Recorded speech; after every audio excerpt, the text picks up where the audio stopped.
Ethaĩte na macokio ma kũiguithia ambunge gĩtũmi gĩa ceceni ya kũiga kambĩ-inĩ arwaru a mũrimũ wa Ebola arĩa nĩ araiya wa bũrũri wa Amerika kaunti-inĩ ya Laikipia.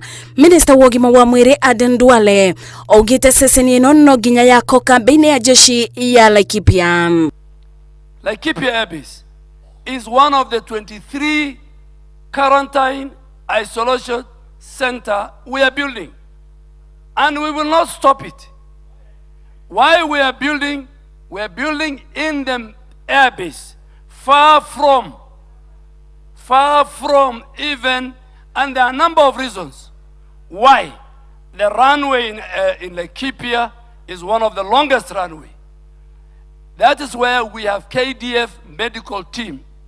That is why even our 450 Kenyans who are serving today under the UN, our special forces. Agĩtarĩria itũmi cia ceceni ĩno gwakwo Laikipia, augĩte mĩrũrũngano ya mũingĩ ndĩngĩgirĩrĩria tabarĩra ĩno kũthiĩ na mbere amu maitho maciũra matirĩ magiria ng'ombe kũnyua maĩ. The health of our citizens cannot and will not be decided by 3, 4 people, 10 people who will demonstrate outside MOH.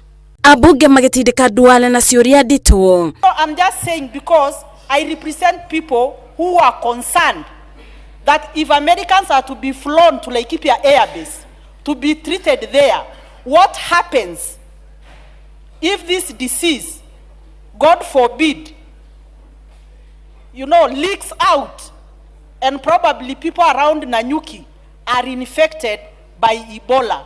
Will the American government take charge and treat the Kenyan citizens the way they would like to treat the American citizens? The minister cannot fail to respond to the words of the Secretary of State in saying that the United States will not allow Ebola-infected patients into their borders, because that is the issue that Kenyans are talking about. There is enough land in Alupe.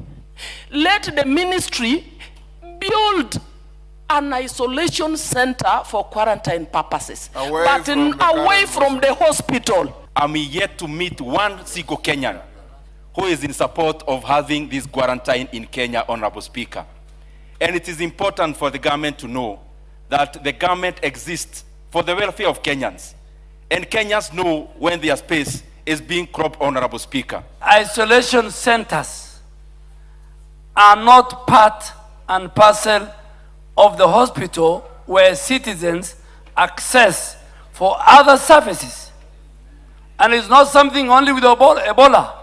It is a standard procedure when an infectious disease happens, whether it is Marburg, Mpox, name it. Maya mokite ona rĩrĩ igoti rĩrutĩte watho wa kũrũgamio gwa ceceni ya kũiga kambĩ-inĩ arwaru a mũrimũ wa Ebola kaunti-inĩ ya Laikipia arĩa nĩ raiya a bũrũri wa Amerika. Ngĩribotera Inooro TV kuma mbunge ya bũrũri kaunti-inĩ ya Nairobi, njĩtagwo Masi wa Ndia wa Mũrĩithi.